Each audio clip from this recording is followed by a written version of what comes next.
پاکستان میں ٹرانسجینڈر کا ایک بل پاس ہوا ہے، اور جو ڈیٹیلز جب آئی ہیں تو ڈیفینیٹلی وہ پاکستان کی جو آئین ہے، پاکستان کا جو ایک نظام ہے کہ اللہ اور اس کے رسول کے احکامات کے خلاف کوئی آئین، کوئی قانون نہیں بن سکتا، اس کی سرہن خلاف ورزی ہے۔ اور اس میں جو سب سے بڑی بات ہے وہ یہ ہے کہ مرد کو یا خاتون کو یہ اختیار ہے کہ وہ نادرہ کے آفس میں جائیں اور حلفاً یہ بیان دیں کہ اگر کوئی مرد ہے وہ کہیں کہ آج سے میں جو ہے وہ عورت بننا چاہتا ہوں،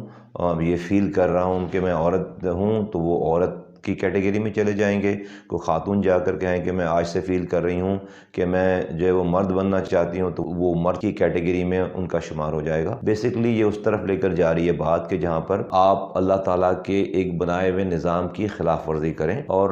یہ اسی طرف لے کر جائی جا رہی ہے بات کہ بھئی میرا جسم میری مرضی والی بات ہے۔ تو اس پہ تو قرآن اور اللہ کے قانون بہت واضح ہے۔ حضرت لوط علیہ السلام جس قوم کی طرف بھیجے گئے تھے، وہ قوم بھی یہی کہتی تھی کہ میرا جسم میری مرضی، لیکن اللہ تعالیٰ نے پھر ایسا عذاب بھیجا کہ زمین کو اکھاڑ کر جو ہے وہ آسمان تک لے جایا گیا، اور پھر پلٹ کر واپس جو ہے وہ زمین پر دے ماری گئی وہ زمین، اور پوری قوم کو نیست و نابود کر دیا گیا۔ تو میں سمجھتا ہوں کہ یہ جو ٹرانسجینڈر ہیں، یہ ہمارے جو ایک کیٹیگری ہے خواجہ سراؤں کی، دیکھیں یہ تو ایک اللہ تعالیٰ کی طرف سے، میں نے بہت سارے علماء کی بھی یہ بات سنی، جس طرح سے انسان کو اللہ تعالیٰ کوئی ایک کمی رہ جاتی ہے اس کے جسم میں کہ کوئی آنکھ سے نہیں دیکھ سکتا، کوئی کان سے سن نہیں سکتا، کسی کا ہاتھ کوئی ایک معذور ہوتا ہے، کوئی ایک پیر سے معذور ہوتا ہے، تو ایک جسمانی معذوری ہے، یہ ٹرانسجینڈر بھی ایک جسمانی معذوری ہے۔ اللہ تعالیٰ نے تو دو ہی کیٹیگریز پیدا کی ہیں، ایک مرد اور عورت، اور اس تیسری کوئی کیٹیگری نہیں ہے۔ یہ تو ایک انسانی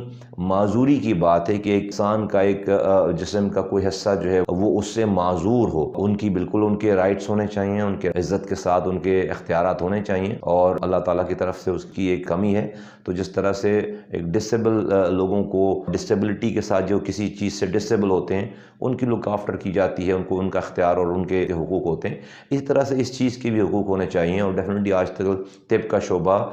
میڈیکل سائنس کا شعبہ جو ہے وہ بہت زیادہ ایڈوانس ہے، تو ان تمام چیزوں کا وہ پتہ چلا سکتا ہے، لیکن یہ بالکل کسی کو اجازت نہیں ہونی چاہیے پاکستان جیسے اسلامی ریپبلک آف پاکستان میں کہ جہاں پر کوئی شخص اپنی مرضی سے چاہے تو جا کر اپنی جینڈر چینج کرا لے کہ میں آج سے جو ہے وہ مرد بولے کہ میں عورت بننا چاہتا ہوں، عورت بولے کہ میں مرد بننا چاہتا ہوں، اور شناختی کارڈ میں اس کا وہ خانے میں